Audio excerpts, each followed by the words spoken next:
Hello diamonds tech news episode 23ಕ್ಕೆ ಎಲ್ರಿಗೂ ಸ್ವಾಗತ. ಇವತ್ತು ಡೇಟ್ ಬಂದು ಆಗಸ್ಟ್ 24, ಟೈಮ್ ಬಂದು 3 ಗಂಟೆ ಆಗಿದೆ. ಇಲ್ಲಿವರೆಗೂ ಆದ್ರೆ ಇರೋ ನ್ಯೂಸ್ ಆದ್ರೆ ಇದು. ಸೊ ಫಸ್ಟ್ ನ್ಯೂಸ್ ಬಂದ್ಬಿಟ್ಟು ನಮಗೆ ಇನ್ಫಿನಿಕ್ಸ್ ಕಡೆಯಿಂದ ಇನ್ಫಿನಿಕ್ಸ್ ಅವರು 040 ಅಂತ ಒಂದು ಫೋನ್ ನ ಲಾಂಚ್ ಮಾಡ್ತಾ ಇದ್ದಾರೆ. ಈ ಫೋನ್ ನ ನಮಗೆ ಲೀಕ್ಸ್ ಆದ್ರೆ ಸ್ವಲ್ಪ ಬಂದಿದೆ. ಇದ್ರ ಪ್ರಕಾರ ನಮ್ಗೆ ಇದ್ರ ಸ್ಪೆಸಿಫಿಕೇಶನ್ ಇಲ್ಲಿ 256GB ಪ್ಲಸ್ 12GB ರೇಂಜ್ ಇದ್ರಲ್ಲಿ ನಮ್ಗೆ ನೋಡೋದಕ್ಕೆ ಸಿಗುತ್ತೆ. ಇದರಲ್ಲಿ 144 Hz ನ 3D ಕರ್ವ್ಡ್ ಅಮೋಲೆಡ್ ಡಿಸ್ಪ್ಲೇ ಇದ್ರಲ್ಲಿ ಯೂಸ್ ಮಾಡಲಾಗಿದ್ದು, ಸ್ಕ್ರೀನ್ ಸೈಜ್ ಬಂದ್ಬಿಟ್ಟು 6.78 inches full HD plus display ಇದ್ರಲ್ಲಿ ಇರುತ್ತೆ. ಪ್ರೊಸೆಸರ್ ಮೀಡಿಯಾಟೆಕ್ ಡೈಮೆನ್ಸಿಟಿ 8200 ಪ್ರೊಸೆಸರ್ ನ ಇದರಲ್ಲಿ ಯೂಸ್ ಮಾಡೋ ಚಾನ್ಸಸ್ ಇದೆ. ಮತ್ತೆ ಇದು ರಿಯರ್ ಕ್ಯಾಮ್ರಾ 108 ಮೆಗಾ ಪಿಕ್ಸೆಲ್ ನ ಆಪ್ಟಿಕಲ್ ಇಮೇಜ್ ಸ್ಟೆಬಿಲೈಸೇಷನ್ ಜೊತೆ 50 mega pixel plus 2 mega pixel camera setup ಇದು ಹೊಂದಿರುತ್ತೆ. ಫ್ರಂಟ್ ಅಲ್ಲಿ 50 ಮೆಗಾ ಪಿಕ್ಸೆಲ್ ನ ಸಿಂಗಲ್ ಕ್ಯಾಮ್ರಾ ಸೆಟಪ್ ನಮ್ಗೆ ಇದ್ರಲ್ಲಿ ನೋಡೋದಕ್ಕೆ ಸಿಗುತ್ತೆ. ಎಲ್ಲಾ ಡೀಟೇಲ್ಸ್ ಓಕೆ. ಫೋನ್ ಎಕ್ಸಾಕ್ಟ್ ಹಿಂದ್ಗಡೆಯಿಂದ ನೋಡೋದಕ್ಕೆ OnePlus 11R OnePlus 12R ನ ಎಕ್ಸಾಕ್ಟ್ ಕಾಪಿ ಹೊಡೆದಂಗೆ ಇದೆ. ಅದೊಂದು ಸ್ವಲ್ಪ ಸೈಡ್ ಗಿರ್ತಿತ್ತು, ಇದನ್ನ ಸೆಂಟರ್ ಗೆ ಪ್ಲೇಸ್ ಮಾಡಿ ಸೇಮ್ ಫ್ಲಾಶ್ ಲೈಟ್ ನ ಸೆಟಪ್ ಎಲ್ಲ ಕಂಪ್ಲೀಟ್ ಸೇಮ್ ಇದ್ರಲ್ಲಿ ನಮ್ಗೆ ನೋಡೋದಕ್ಕೆ ಸಿಗ್ತಾ ಇದೆ. ಇದ್ರಲ್ಲಿ ನಮ್ಗೆ ಟೋಟಲ್ 3 ಕಲರ್ ನೋಡೋದಕ್ಕೆ ಸಿಗುತ್ತೆ. Rock black, moving titanium, violet garden ಅಂತ ನಮ್ಗೆ ಇದರಲ್ಲಿ 3 ಕಲರ್ಸ್ ಆದ್ರೆ ನೋಡೋದಕ್ಕೆ ಸಿಗುತ್ತೆ.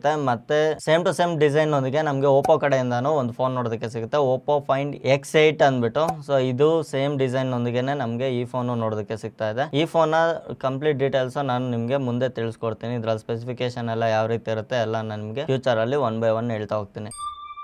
ನೆಕ್ಸ್ಟ್ ನ್ಯೂಸ್ ಬಂದು ನಮಗೆ ಇದೇ ಇನ್ಫಿನಿಕ್ಸ್ ಫೋನ್ ಅಲ್ಲಿ ನಮಗೆ ನೋಟ್ 40 ಸೀರೀಸ್ ನ ಒಂದು ರೇಸಿಂಗ್ ಎಡಿಷನ್ ಫೋನ್ ಆದ್ರೆ ನಮಗೆ ನೋಡೋದಕ್ಕೆ ಸಿಗುತ್ತೆ. ಇದು ಕಂಪ್ಲೀಟ್ ಒಂದು BMW ಥೀಮ್ ಅಲ್ಲಿ ಇದ್ದು ನಮಗೆ ಫೋನ್ ನ ಡಿಸೈನ್ ಈ ರೀತಿ ನೋಡೋದಕ್ಕೆ ಸಿಗ್ತಾ ಇದೆ. BMW ಲವರ್ಸ್ ಇದ್ರೆ ಈ ಫೋನ್ ನ ನೀವು ಟ್ರೈ ಮಾಡಬಹುದು.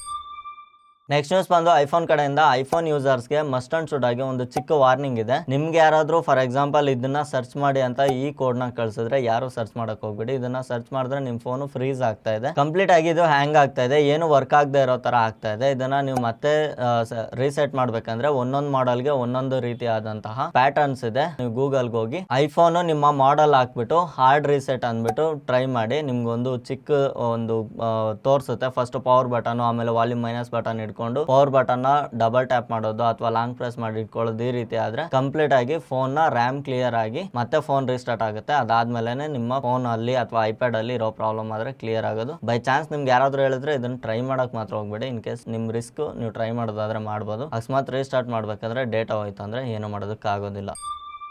ನೆಕ್ಸ್ಟ್ ನ್ಯೂಸ್ ಬಂದು NPCI ಕಡೆಯಿಂದ. NPCI ಅಂದ್ರೆ ನಾವು ನಾರ್ಮಲ್ ಆಗಿ UPI ಪೇಮೆಂಟ್ಸ್ ಮಾಡ್ತೀವಲ್ಲ, ಅದನ್ನ ಮೇಂಟೈನ್ ಮಾಡೋ ಹೆಡ್ ಅಥಾರಿಟಿ ಇವ್ರಿಗಿರುತ್ತೆ. ಸೊ ಇವ್ರು ಬಂದ್ಬಿಟ್ಟು ಒಂದು ಮಾರ್ಕೆಟ್ ವ್ಯಾಲ್ಯೂಸ್ ನಾದ್ರೆ ರಿಲೀಸ್ ಮಾಡಿದ್ದಾರೆ. ಜುಲೈಯಲ್ಲಿ ನಮ್ಗೆ ಸುಮಾರು ಕಾಂಟ್ರವರ್ಸಿಗಳಾಗಿತ್ತು ಫೋನ್ ಪೇ ಮೇಲೆ. ಸೊ ಈ ಕಾಂಟ್ರವರ್ಸಿಗಳ ಬೇಸ್ ಇಂದಾನೆ ಅನ್ಸುತ್ತೆ ಇದೊಂದು ರಿಪೋರ್ಟ್ ಆಚೆ ಬಂದಿರೋದು. ಯಾವ ಆಪ್ಸ್ ಅಲ್ಲಿ ಎಷ್ಟೆಷ್ಟು ಟ್ರಾನ್ಸಾಕ್ಷನ್ ಆಗಿದೆ ಅಂದ್ಬಿಟ್ಟು ಒಂದೊಂದೇ ಇವರು ನಮ್ಗೆ ಡೀಟೇಲ್ಸ್ ಆದ್ರೆ ಕೊಡ್ತಿದ್ದಾರೆ. ಫಸ್ಟ್ ಬಂದ್ಬಿಟ್ಟು ಫೋನ್ ಪೇ ಅವರು 48.3% ಅಷ್ಟು UPI ಟ್ರಾನ್ಸಾಕ್ಷನ್ಸ್ ನಮ್ಗೆ ಇದ್ರಲ್ಲಿ ನಡೆದಿದೆ. ಮಾರ್ಕೆಟ್ ಶೇರ್ ನ ಇವ್ರು ಫೋನ್ ಪೇ ಅವರು ಇಷ್ಟು ಅಕ್ವೈರ್ ಮಾಡ್ಕೊಂಡಿದ್ದಾರೆ. ಸೆಕೆಂಡ್ ಪ್ಲೇಸ್ ಅಲ್ಲಿ ಬಂದ್ಬಿಟ್ಟು ನಮ್ಗೆ ಗೂಗಲ್ ಪೇ ನೋಡೋದಕ್ಕೆ ಸಿಗುತ್ತೆ. 37% ಮಾರ್ಕೆಟ್ ಶೇರ್ ನ ಇವರು ಅಕ್ವೈರ್ ಮಾಡ್ಕೊಂಡಿದ್ದಾರೆ. ನೆಕ್ಸ್ಟ್ ಬಂದ್ಬಿಟ್ಟು ಪೇಟಿಎಂ ಇದೆ. ಪೇಟಿಎಂ 7.8% ಅಷ್ಟು ಮಾರ್ಕೆಟ್ ವ್ಯಾಲ್ಯೂನ ಆದ್ರೆ UPI ಮಾರ್ಕೆಟ್ ಅಲ್ಲಿ ಇದು ಸ್ಥಾನನ ಪಡ್ಕೊಂಡಿದೆ. ನೆಕ್ಸ್ಟ್ ಬಂದ್ಬಿಟ್ಟು ಅದರ್ಸ್ ಅಂದ್ರೆ ಸಣ್ಣ ಪುಟ್ಟ ಆಪ್ಸ್ ಬರುತ್ತೆ. ಅದರಲ್ಲಿ ನಮ್ಮ ನಾವೇ ಆಪ್ ಬರುತ್ತೆ. ಇನ್ನು ಸುಮಾರು ಆಪ್ಸ್ ಇದಾವಲ್ಲ, ಮೊಬಿಕ್ವಿಕ್ ಆಗಿರ್ಬೋದು, ಫ್ರೀ ಚಾರ್ಜ್ ಆಗಿರ್ಬೋದು, ಆ ರೀತಿ ಸುಮಾರು ಆಪ್ಸ್, ಮತ್ತೆ ಭಾರತ್ ಪೇ ಆಗಿರ್ಬೋದು, ಈ ತರ ಇವೆಲ್ಲ ಸೇರ್ಕೊಂಡು 6.9% ನ UPI ಮಾರ್ಕೆಟ್ ಶೇರ್ ನಾದ್ರೆ ಅಕ್ವೈರ್ ಮಾಡ್ಕೊಂಡಿದ್ದಾವೆ. ನೆಕ್ಸ್ಟ್ ನ್ಯೂಸ್ ಬಂದು ಶ್ರೀಲಂಕಾ ಕಡೆಯಿಂದ. ಶ್ರೀಲಂಕಾದವರು ಇಂಡಿಯಾಗೆ ಇದೇ ಅಕ್ಟೋಬರ್ 1ನೇ ತಾರೀಕಿಂದ ಹಿಡಿದು 6 ತಿಂಗಳುಗಳ ಕಾಲ ಕಂಪ್ಲೀಟ್ ಫ್ರೀ ವೀಸಾ ಕೊಡ್ತಾ ಇದ್ದಾರೆ. ಇಂಡಿಯನ್ಸ್ಗೆ ಮಾತ್ರ ಕಂಪ್ಲೀಟ್ ಫ್ರೀ ಇರುತ್ತೆ. ನೀವು ವೀಸಾ ತಗೊಳ್ಳೋದೇ ಬೇಡ. ನೀವು ಡೈರೆಕ್ಟ್ ಆಗಿ ನಾರ್ಮಲ್ ವೀಸಾ ಫ್ರೀ ಕಂಟ್ರೀಸ್ಗೆ ಯಾವ ರೀತಿ ಟ್ರಾವೆಲ್ ಮಾಡ್ಬೋದು ಆ ರೀತಿ ಶ್ರೀಲಂಕಾಗೆ ಅಕ್ಟೋಬರ್ 1ನೇ ತಾರೀಕಿಂದ 6 ತಿಂಗಳವರೆಗೂ ಟ್ರಾವೆಲ್ ಮಾಡಬಹುದಾಗಿದೆ. ಲಾಸ್ಟ್ ಟೈಮು ಒಂದ್ಸರಿ ಬಾಂಬ್ ಬ್ಲಾಸ್ಟ್ ಅದು ಇದು ಆಗಿದ್ದು, ಮತ್ತೆ ಅಲ್ಲಿ ಸ್ವಲ್ಪ ಆರ್ಥಿಕ ಪರಿಸ್ಥಿತಿಗಳೆಲ್ಲ ಸರಿಯಾಗಿ ಇಲ್ಲದೆ ಇದ್ದಿದ್ದು, ಈ ರೀತಿಯಾಗಿ ಇದ್ದಿದ್ದೆಲ್ಲ ಇವಾಗ ಇವರು ಸುಧಾರಣೆ ಮಾಡೋದಕ್ಕೆ, ಟೂರಿಸ್ಟ್ ನ ಅಟ್ರಾಕ್ಷನ್ ಮಾಡ್ಬೇಕಲ್ಲ, ಅದಕ್ಕೋಸ್ಕರ ಇವರು ಈ ರೀತಿ ಆದ್ರೆ ಮಾಡ್ತಾ ಇದಾರೆ ಅಂತ ಹೇಳ್ಬೋದು. ನೀವೇನಾದ್ರೂ ಶ್ರೀಲಂಕಾಗೆ ವಿಸಿಟ್ ಮಾಡ್ಬೋದಾದ್ರೆ ಖಂಡಿತ ವಿಸಿಟ್ ಮಾಡಿ. ಡಾಕ್ಟರ್ ಬ್ರೋ ಅವ್ರದ್ದು ಇಲ್ಲೊಂದು ಶ್ರೀಲಂಕಾದು ವಿಡಿಯೋ ಇದೆಯಲ್ಲ, ಆ ಲಂಕಾ ಎಲ್ಲ ನೋಡ್ಕೊಂಡ್ ಬನ್ನಿ. ರಾವಣನ ಅರಮನೆ ಎಲ್ಲ ನೀಟಾಗಿ ನೋಡ್ಕೊಂಡ್ ಬನ್ನಿ. ಅದ್ರ ಲಿಂಕ್ ಇಲ್ಲ ಐ ಕಾರ್ಡ್ ಅಲ್ಲಿ ಕೊಟ್ಟಿರ್ತೀನಿ, ಚೆಕ್ ಮಾಡಿ. ಬೇಕಾದ್ರೆ ಅವ್ರು ಹೊಸ ಲಾಂಚ್ ಆಗಿರುವಂತ ಗೋ ಪ್ರವಾಸ ಟ್ರಿಪ್ ಇಂದಾನೆ ನೀವು ಹೋಗ್ಬೋದು. ಅದೇ ಗೋ ಪ್ರವಾಸ ಟ್ರಿಪ್ ಅಲ್ಲಿ ನಂಗೆ ಏನಾದ್ರು ಫ್ರೀ ಟಿಕೆಟ್ ಕೊಟ್ರೆ ನಾನು ಹೋಗಿ ಬರ್ತೀನಿ.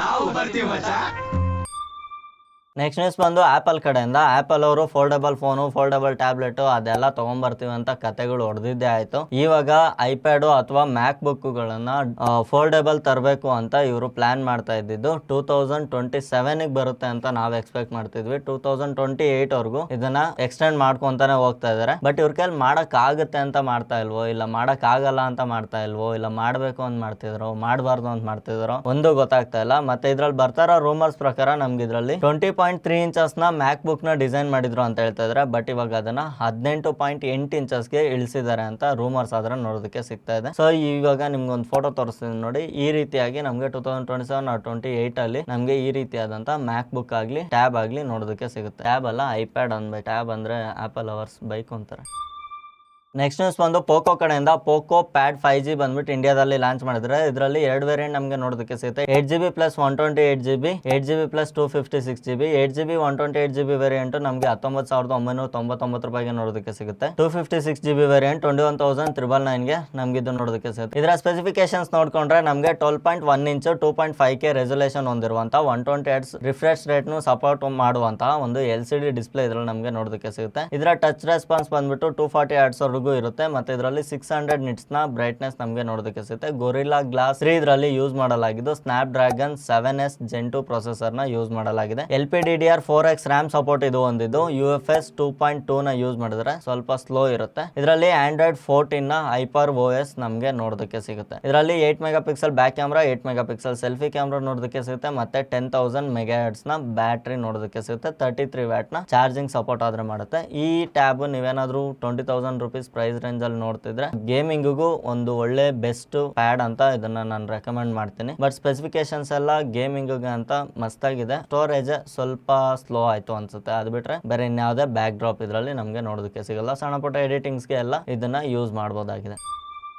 ನೆಕ್ಸ್ಟ್ ನ್ಯೂಸ್ ಬಂದ್ಬಿಟ್ಟು ಬೆಂಗಳೂರಿನ ಹೆಬ್ಬಾಳ ಫ್ಲೈಓವರ್ ಇಂದ ಹಿಡಿದು ಸೆಂಟ್ರಲ್ ಸಿಲ್ಕ್ ಬೋರ್ಡ್ ವರೆಗೂ 18 ಕಿಲೋಮೀಟರ್ ವರೆಗೂ ಟನಲ್ ರೋಡ್ ನ ಮಾಡೋದಕ್ಕೆ ಡಿಸೈಡ್ ಮಾಡಿದ್ದಾರೆ. 18 ಕಿಲೋಮೀಟರ್ ಟನಲ್ ರೋಡ್ ಮಾಡೋದಕ್ಕೆ ನಾನು ನಿನ್ನೆ ನೈಟ್ ಎಲ್ಲ ಅದೇ ಯೋಚನೆ ಮಾಡ್ತಿದ್ದೆ, ಎಲ್ಲಿಂದ ರೋಡ್ ಅಗಿತಾರೆ ಅಂದ್ಬಿಟ್ಟು. ಮೆಟ್ರೋ ಪಿಲ್ಲರ್ ಕೆಳಗಡೆ ಹಾಕಿದ್ರೆ ಪಿಲ್ಲರ್ ಸಪೋರ್ಟ್ ಎಲ್ಲ ಹಾಳಾಗಿ ಹೋಗ್ಬೇಕು, ರೋಡ್ ಕೆಳಗಡೆ ಹಾಕಿದ್ರೆ ರೋಡ್ ಎಲ್ಲ ಹಾಳಾಗಿ ಹೋಗ್ಬೇಕು. 18 ಕಿಲೋಮೀಟರ್ ಹೆಂಗ್ ಇವ್ರು ಟನಲ್ ಮಾಡ್ತಾರೆ ಅಂತ ಗೊತ್ತಿಲ್ಲ. ಸೊ ಇದಕ್ಕೋಸ್ಕರ ಅಂತ ಮೀಸಲಾತಿಗೆ 12,690 ಕೋಟಿ ರೂಪಾಯಿನ ಇದಕ್ಕೋಸ್ಕರ ಖರ್ಚು ಮಾಡೋ ಎಸ್ಟಿಮೇಟ್ ಆದ್ರೆ ಇದೆ. ಸೊ ಇದನ್ನ ಕ್ಯಾಬಿನೆಟ್ ಅಲ್ಲಿ ಪ್ರೆಸೆಂಟ್ ಮಾಡಿದ್ದಾಯ್ತು, ಅಪ್ರೂವ್ ಕೂಡ ತಗೊಂಡಿದ್ದಾಯ್ತು. ಮೇ ಬಿ ಇದು ನಮ್ಗೆ 2030 ಆರ್ 35, 50, 55 ಅಷ್ಟೊತ್ತಿಗೆ ನೋಡೋದಕ್ಕೆ ಸಿಗ್ಬೋದು. ನೆಕ್ಸ್ಟ್ ನ್ಯೂಸ್ ಬಂದು ಐಫೋನ್ 16 ಕಡೆಯಿಂದ. ಐಫೋನ್ 16 ಮತ್ತೆ 16 Pro ನ ಕೆಲವೊಂದು ಸ್ಪೆಸಿಫಿಕೇಶನ್ಸ್ ಆದ್ರೆ ಲೀಕ್ ಆಗಿದೆ. 16 ಅಲ್ಲಿ ಬಂದ್ಬಿಟ್ಟು 48 ಮೆಗಾ ಪಿಕ್ಸೆಲ್ ನ 1.6 ಅಪರ್ಚರ್ ಇರುವಂತ ವೈಡ್ ಕ್ಯಾಮ್ರಾ ಇದ್ರಲ್ಲಿ ನಮ್ಗೆ ನೋಡೋದಕ್ಕೆ ಸಿಗುತ್ತೆ. 12 ಮೆಗಾ ಪಿಕ್ಸೆಲ್ ನ 2.2 ಅಪರ್ಚರ್ ಇರುವಂತ ಅಲ್ಟ್ರಾ ವೈಡ್ ಕ್ಯಾಮ್ರಾ ನಮ್ಗೆ ಇದರಲ್ಲಿ ನೋಡೋದಕ್ಕೆ ಸಿಗುತ್ತೆ. ಮ್ಯಾಕ್ರೋ ಫೋಟೋಗ್ರಾಫಿಗೆ ಇದು ಯೂಸ್ ಆಗುತ್ತೆ. ವರ್ಟಿಕಲ್ ಕ್ಯಾಮ್ರಾ ಸೆಟಪ್ ಇದ್ರಲ್ಲಿ ನೋಡೋದಕ್ಕೆ ಸಿಗುತ್ತೆ. ವರ್ಟಿಕಲ್ ಕ್ಯಾಮ್ರಾ ಏನಕ್ಕೆ ಇರ್ಬೋದು ಅಂದ್ರೆ ಡಯಾಗ್ನಲ್ ಮಾಡಿದ್ದನ್ನ ವರ್ಟಿಕಲ್ ಮಾಡಿದ್ದಕ್ಕೆ ಒಂದೇ ಒಂದು ರೀಸನ್, ಅವರು ಆಪಲ್ ವಿಷನ್ ಪ್ರೋ ಅಂತ ತಂದ್ರಲ್ಲ, ಅದಕ್ಕೋಸ್ಕರ VR ಅಂತ ಒಂದು ಸ್ಪೆಷಲ್ ವರ್ಚುವಲ್ ರಿಯಾಲಿಟಿ ವಿಡಿಯೋಸ್ ನ ಕ್ಯಾಪ್ಚರ್ ಮಾಡೋದಕ್ಕೆ ಡಯಾಗ್ನಲ್ ಅಲ್ಲ ಇದ್ರೆ ಸ್ವಲ್ಪ ಅಲೈನ್ಮೆಂಟ್ ಈ ರೀತಿ ಮಿಸ್ ಆಗುತ್ತೆ. ಎರಡು ವಿಡಿಯೋನು ಫೋಕಸ್ ಆಗೋದಕ್ಕೆ, ಎರಡು ಸೆನ್ಸರ್ಸ್ ವರ್ಕ್ ಆಗೋದಕ್ಕೆ ಅದನ್ನ ಒಂದೇ ಲೈನಿಗೆ ತರಬೇಕು ಅಂದ್ಬಿಟ್ಟು. ಲೈಕ್ ಈ ರೀತಿ ಒಂದೇ ಲೆವೆಲ್ ಇದ್ರೆ ಈಸಿಯಾಗಿ ಫೋಟೋಸ್ ನ ಅಥವಾ ವಿಡಿಯೋಸ್ ನ ರೆಕಾರ್ಡ್ ಮಾಡಿದ್ರೆ ನಮ್ಗೆ ವರ್ಚುವಲ್ ರಿಯಾಲಿಟಿ ಫೋಟೋಸ್ ಜನರೇಟ್ ಮಾಡೋದಕ್ಕೆ ಈಸಿ ಆಗುತ್ತೆ ಅಂದ್ಬಿಟ್ಟು ಈ ರೀತಿ ಸೆಟಪ್ ನಾದ್ರೆ ತಗೊಂಡ್ಬಂದಿದ್ದಾರೆ. ಐಫೋನ್ 16 Pro ಅಲ್ಲಿ ನಮ್ಗೆ ಯಾವ್ದೇ ರೀತಿಯಾದಂತಹ ಕ್ಯಾಮ್ರಾ ಡಿಸೈನ್ ಅಲ್ಲಿ ಏನು ಚೇಂಜಸ್ ನೋಡೋದಕ್ಕೆ ಸಿಗೋದಿಲ್ಲ. 48 ಮೆಗಾ ಪಿಕ್ಸೆಲ್ 1.78 ಅಪರ್ಚರ್ ಇರುವಂತ ವೈಡ್ ಕ್ಯಾಮ್ರಾ, 12 ಮೆಗಾ ಪಿಕ್ಸೆಲ್ 2.2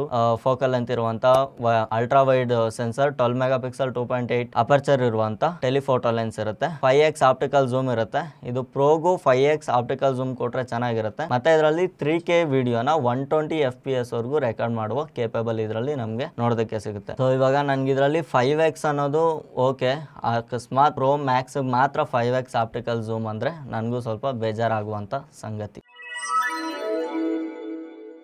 ಮತ್ತೆ ಇವತ್ತಿನ ಡೀಲ್ ಆಫ್ ದಿ ಡೇ ನೋಡ್ಕೊಂಡ್ರೆ ನಮಗೆ ಫಸ್ಟ್ ಒಂದು TCL ಟಿವಿ ನೋಡೋದಕ್ಕೆ ಸಿಗ್ತಾ ಇದೆ. 50 ಇಂಚಸ್ ನ ಈ ಟಿವಿ ನಮಗೆ 33,990 ರೂಪಾಯಿ ನಮ್ಗೆ ಅಮೆಝಾನ್ ಅಲ್ಲಿ ಲಿಸ್ಟಿಂಗ್ ಆಗಿದೆ. ಇದರಲ್ಲಿ ನಮಗೆ 1,000 ರೂಪಾಯಿ ಡಿಸ್ಕೌಂಟ್ ಕೂಡ ನೋಡೋದಕ್ಕೆ ಸಿಗುತ್ತೆ. ಇನ್ ಕೇಸ್ ನಿಮ್ಮ ಹತ್ರ ಏನಾದ್ರು HDFC ಕ್ರೆಡಿಟ್ ಕಾರ್ಡ್ ಇದ್ರೆ 5,000 ರೂಪಾಯಿ ಡಿಸ್ಕೌಂಟ್ ಇರುತ್ತೆ. ಮತ್ತೆ HDFC ಡೆಬಿಟ್ ಕಾರ್ಡ್ ಇದ್ರೆ 3,750 ರೂಪಾಯಿ ಡಿಸ್ಕೌಂಟ್ ನೋಡೋದಕ್ಕೆ ಸಿಗುತ್ತೆ. ಅಥವಾ ನಿಮ್ಮ ಹತ್ರ ಏನಾದ್ರು ಆಕ್ಸಿಸ್ ಬ್ಯಾಂಕ್ ಕ್ರೆಡಿಟ್ ಕಾರ್ಡ್ ಇದ್ರೆ 1,500 ರೂಪಾಯಿ ಡಿಸ್ಕೌಂಟ್ ಇದರಲ್ಲಿ ನೋಡೋದಕ್ಕೆ ಸಿಗುತ್ತೆ. ಈ ಮೂರು ಡಿಸ್ಕೌಂಟ್ಸ್ ಬಂದ್ಬಿಟ್ಟು ಆಲ್ಮೋಸ್ಟ್ EMI ಗೆ ಕನ್ವರ್ಟ್ ಮಾಡ್ಕೊಂಡ್ರೆ ಮಾತ್ರ ಇರುತ್ತೆ. ಇವಾಗ ಸದ್ಯಕ್ಕೆ ಇದರಲ್ಲಿ 1,000 ರೂಪಾಯಿ ಕೂಪನ್ ಇದೆ, ಕೂಪನ್ ಅಪ್ಲೈ ಮಾಡ್ಕೊಂಡು ಈ ಟಿವಿನ ನೀವು 32,990 ನೀವು ಇದನ್ನ ಪರ್ಚೇಸ್ ಮಾಡ್ಬೋದು. ನೆಕ್ಸ್ಟ್ ಡೇಲ್ ನೋಡ್ಕೊಂಡ್ರೆ ನಮಗೆ ಸ್ಯಾಮ್ಸಂಗ್ ಗ್ಯಾಲಕ್ಸಿ ವಾಚ್ 4 ಅಂದ್ಬಿಟ್ಟು ಇದ್ರ ಬಗ್ಗೆ ನಾನು ಸಪರೇಟ್ ಆಗಿ ವಿಡಿಯೋ ಕೂಡ ಮಾಡಿದ್ದೀನಿ. ಆ ವಿಡಿಯೋ ಲಿಂಕ್ ಲಾಸ್ಟ್ ಅಲ್ಲಿ ಕಾರ್ಡ್ ಅಲ್ಲಿ ಕೊಟ್ಟಿರ್ತೀನಿ, ಇಲ್ಲ ಈ ಕಾರ್ಡ್ ಅಲ್ಲಿ ಮೆನ್ಷನ್ ಮಾಡಿರ್ತೀನಿ, ಒಂದ್ಸರಿ ಚೆಕ್ ಮಾಡ್ಕೊಳ್ಳಿ. ಡಿಸ್ಕ್ರಿಪ್ಷನ್ ಅಲ್ಲೂ ಅದ್ರ ಲಿಂಕ್ ಇರುತ್ತೆ. ಈ ವಾಚ್ ನ ಕಂಪ್ಲೀಟ್ ರಿವ್ಯೂ ವಿಡಿಯೋ ನೀವು ಅಲ್ಲಿಂದ ಆದ್ರೆ ಚೆಕ್ ಮಾಡ್ಕೊಬಹುದು. ಈ ವಾಚ್ ಬಂದ್ಬಿಟ್ಟು ಕಂಪ್ಲೀಟ್ ಸ್ಮಾರ್ಟ್ ವಾಚ್ ಆಗಿದ್ದು ಇದು ನಿಮ್ಗೆ ಆಂಡ್ರಾಯ್ಡ್ ಫೋನ್ ಗಳಿಗೆ ಮಾತ್ರ ಸಪೋರ್ಟ್ ಆಗುತ್ತೆ. ಐಫೋನ್ ಇರೋರು ಇದನ್ನ ಪ್ರಿಫರ್ ಮಾಡೋದಕ್ಕೆ ಹೋಗ್ಬೇಡಿ. ಈ ವಾಚ್ ಇಂದ ಪೇಮೆಂಟ್ಸ್ ಸಹ ಮಾಡಬಹುದಾಗಿದೆ. ಇದು ಕಂಪ್ಲೀಟ್ ಒಂದು ಬೆಸ್ಟ್ ಸ್ಮಾರ್ಟ್ ವಾಚ್, ಬಟ್ ಈ ಪ್ರೈಸ್ ಅಲ್ಲಿ ಇನ್ನೂ ಬೆಸ್ಟ್ ಸ್ಮಾರ್ಟ್ ವಾಚ್ ಅಂತ ನಾನು ನಿಮ್ಗೆ ರೆಕಮೆಂಡ್ ಮಾಡ್ತೀನಿ. ಆಲ್ಮೋಸ್ಟ್ 42,000 ರೂಪಾಯಿಗೆ ಲಾಂಚ್ ಆಗಿದ್ದಂತ ಈ ವಾಚ್ ಇವಾಗ ಜಸ್ಟ್ ನಮಗೆ 9,499 ರೂಪಾಯಿಗೆ ಅಮೆಝಾನ್ ಅಲ್ಲಿ ನೋಡೋದಕ್ಕೆ ಸಿಗುತ್ತೆ. ಇವೆರಡು ಪ್ರಾಡಕ್ಟ್ಸ್ ನ ಲಿಂಕ್ ನಾನು ಡಿಸ್ಕ್ರಿಪ್ಷನ್ ಅಲ್ಲಿ ಕೊಟ್ಟಿರ್ತೀನಿ. ಇದೇ ರೀತಿ ಹೆವಿ ಡಿಸ್ಕೌಂಟ್ಸ್ ಒಂದಿಗೆ ನೀವೇನಾದ್ರೂ ಪ್ರಾಡಕ್ಟ್ಸ್ ಚೆಕ್ ಮಾಡಬೇಕು ಅಂದ್ರೆ ಡಿಸ್ಕ್ರಿಪ್ಷನ್ ಅಲ್ಲಿ ನಮ್ಮ ಟೆಲಿಗ್ರಾಮ್ ಚಾನಲ್ ಲಿಂಕ್ ಸಹ ಇರುತ್ತೆ, ಅಲ್ಲಿಂದ ಚೆಕ್ ಮಾಡಬಹುದು. ಅಥವಾ ಇಲ್ಲಿರೋ QR ನ ಸ್ಕ್ಯಾನ್ ಮಾಡಿ ನಮ್ಮ ಟೆಲಿಗ್ರಾಮ್ ಚಾನಲ್ಗೆ ಜಾಯ್ನ್ ಆಗಿ ಟೈಮ್ ಟು ಟೈಮ್ ಇದೇ ರೀತಿ ಹೆವಿ ಡಿಸ್ಕೌಂಟ್ಸ್ ಇರುವ ಪ್ರಾಡಕ್ಟ್ಸ್ ಇದ್ರೆ ನಮ್ಮ ಟೀಮ್ ಅವರು ಅಲ್ಲಿ ಲಿಸ್ಟ್ ಮಾಡ್ತಾ ಇರ್ತಾರೆ. ನೀವು ಅಲ್ಲಿಂದ ಈ ಕ್ವಿಕ್ ಆಫರ್ಸ್ ನ ಕ್ಯಾಚ್ ಮಾಡಬಹುದಾಗಿದೆ. ಅಮೆಝಾನ್ ಮತ್ತೆ ಫ್ಲಿಪ್ಕಾರ್ಟ್ ನ ಬಿಗ್ಗೆಸ್ಟ್ ಸೇಲ್ ಇಡೀ ವರ್ಷ ದೀಪಾವಳಿ ಆಫರ್ ಗೋಸ್ಕರನೇ ಎಲ್ಲರೂ ವೇಟ್ ಮಾಡೋದು. ಈ ದಸರಾ ದೀಪಾವಳಿ ಆಫರ್ ಬಂದ್ಬಿಟ್ಟು ನಮಗೆ ಸೆಪ್ಟೆಂಬರ್ 20ರಿಂದ 30ನೇ ತಾರೀಕು ಒಳಗಡೆ ನೋಡೋದಕ್ಕೆ ಸಿಗ್ತಾ ಇದೆ. ಎಕ್ಸಾಕ್ಟ್ ಡೇಟ್ ಅಂತೂ ಇನ್ನೂ ಆಚೆ ಬಂದಿಲ್ಲ, ಬಂದ್ರೆ ನಾನು ನಿಮ್ಗೆ ಖಂಡಿತ ತಿಳಿಸ್ಕೊಡ್ತೀನಿ. ಆ ಟೈಮಲ್ಲಿ ತುಂಬಾ ಹೆವಿ ಡಿಸ್ಕೌಂಟ್ಸ್ ಒಂದಿಗೆ ಸೇಲ್ ಅಲ್ಲಿ ಡೀಲ್ಸ್ ಆದ್ರೆ ಬರ್ತಾ ಇರುತ್ತೆ. ನೀವು ಅದನ್ನೇನಾದ್ರೂ ಕ್ಯಾಚ್ ಮಾಡ್ಬೇಕಂದ್ರೆ ಇವಾಗಲೇ ನಮ್ಮ ಟೆಲಿಗ್ರಾಮ್ ಚಾನಲ್ಗೆ ಜಾಯ್ನ್ ಆಗಿ ಇರಿ, ನೋಟಿಫಿಕೇಶನ್ ಆನ್ ಅಲ್ಲೇ ಇಟ್ಕೊಂಡಿರಿ. ಪ್ರತಿಯೊಂದು ಹೆವಿ ಡಿಸ್ಕೌಂಟ್ಸ್ ಒಂದಿಗೆ ಇರುವಂತ ಪ್ರಾಡಕ್ಟ್ಸ್ ನೀವು ಟೈಮ್ ಟು ಟೈಮ್ ಅಲ್ಲಿ ಚೆಕ್ ಮಾಡಬಹುದಾಗಿದೆ. ಸೊ ಇದಾಗಿತ್ತು ಡೈಮಂಡ್ಸ್ ಇವತ್ತಿನ tech news and deal of the day ಮತ್ತೆ ಎಕ್ಸ್ಟ್ರಾ ನ್ಯೂಸ್ಗಳು. ನೆಕ್ಸ್ಟ್ ವಿಡಿಯೋದಲ್ಲಿ ಇನ್ನೊಂದು ಇಂಟ್ರೆಸ್ಟಿಂಗ್ ವಿಡಿಯೋ ಜೊತೆ ಆದ್ರೆ ಸಿಗ್ತೀನಿ. ಅಲ್ಲಿವರೆಗೂ take care, by, good night.